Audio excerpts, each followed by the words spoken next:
नमस्कार मंडळी, तर आज आपण बघणार आहोत की जुन्या झालेल्या कपड्यांचा आपण किचनमध्ये कसा उपयोग करू शकतो। तर मी या व्हिडिओमध्ये 7 उपयोग सांगितलेले आहे जे की आपण किचनमध्ये करू शकतो।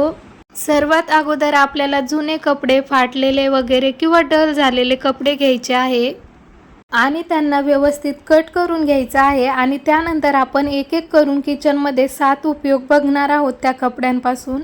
सगळ्यात अगोदर मी आता कट करून घेते। आपण किचनमध्ये भाकरी किंवा चपाती बनवत असताना त्याखाली जर असा एखादा कॉटनचा कपडा टाकला तर ते सरकत सुद्धा नाही आणि जे खाली पडलेलं पीठ वगैरे असतं ते त्यावरतीच पडतं आणि खालचा प्लॅटफॉर्म आपला तसा स्वच्छ राहतो आणि यामुळे मग आपलं एक्स्ट्राचं किचन क्लिनिंगचं काम सुद्धा वाचतं। आपण एखाद्या दिवशी जर गॅसवरती अशा मोठ्या कढया किंवा पातेले जर काही बनवण्यासाठी ठेवले तर ते गरम पातेलं किंवा कढई त्यामध्ये जर काही पदार्थ बनवलेला असेल तर आपण जर पकडायला गेलो तर आपल्याला भीती वाटते ते पडतं की काय। तर आपण हे पकडण्यासाठी अशा प्रकारे जुन्या कपड्यांचा उपयोग करू शकतो गरम कढया किंवा पातेले पकडण्यासाठी। त्यानंतरची आपली टीप आहे, किचनमध्ये स्वयंपाक झाल्यानंतर आपले तेलाचे डबे, मिठाचे डबे, मसाल्याचा डब्बा असतो तर स्वयंपाक करताना, भाजी बनवताना भाजीच्या फोडणीचं तेल वगैरे त्यावरती उडतं तर तेलाची कॅन वगैरे पुसण्यासाठी आपण इथे जुन्या कपड्यांचा उपयोग करू शकतो। आजकाल सगळेच जण किचनमध्ये काचेचेच भांडे उपयोगात आणतात, पण काचेच्या भांड्यांना हँडल करणं खूप अवघड जातं, ते फुटू शकतात, त्यामुळे त्यांना खूप केअरफुली हाताळावं लागतं।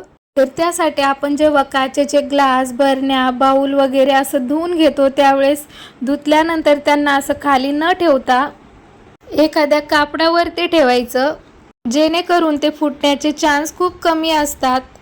त्यानंतर जेव्हा पण आपण आपले असे तांबे, पितळेचे भांडे पितांबरीने धुत असतो, आपण जर धुतल्यानंतर त्यांना लगेच पुसलं नाही तर मग त्यांना पाण्याचे डाग पडतात, तर मग ते पुसण्यासाठी आपण अशा जुन्या कॉटनच्या कपड्याचा वापर करू शकतो।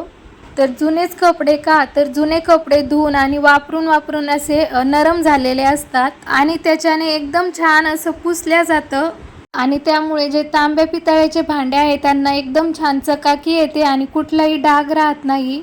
किचन वटा किंवा गॅस त्यावरती स्वयंपाक करताना तेलाचे डाग पडतात आणि ते पुसण्यासाठी आपण बाहेरून नॅपकिन आणतो, तर ते न आणता आपण इथे जुन्या कपड्याचे छोटे छोटे कट्स करून इथे यूज करू शकतो। यामुळे काय होईल, आपले पैसे सुद्धा वाचतील आणि जुने कपडे जे आहेत तर त्यांचा कुठेतरी यूज होईल आणि असे छोटे छोटे कट्स करून ठेवले तर ते तेलाचे वगैरे डाग असतात ते जर पुसून आपण परत जरी फेकून दिले तरी सुद्धा चालतं, कारण कापडावरती जर ते तेलाचे डाग असतात तर ते निघत नाही कापडावरचे। तर मग एखाद्या वेळेस जर गॅसवरती किंवा ओट्यावरती तेल वगैरे सांडलं तर त्यातला एखादा छोटासा कट घ्यायचा आणि त्याने पुसून घ्यायचं, यामुळे आपलं किचन सुद्धा स्वच्छ होईल आणि जे जुने कपडे असतात ते सुद्धा यूज होईल।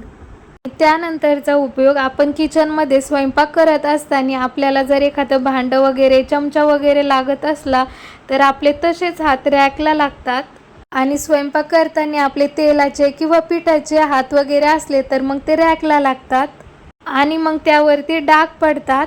तर ते पुसण्यासाठी आपण बाजारातून वेगवेगळ्या प्रकारच्या नॅपकिन वगैरे आणत असतो, तर ते न आणता आपण जुना कॉटनचा कपडा थोडासा असा ओला करायचा आहे। तर जुना कोणताही कॉटनचा कपडा असेल तर त्याला थोडंसं ओलं करून असं छान पुसून घ्यायचं आहे, यामुळे रॅकला पाण्याचे सुद्धा डाग पडत नाही आणि रॅक एकदम स्वच्छ निघतो।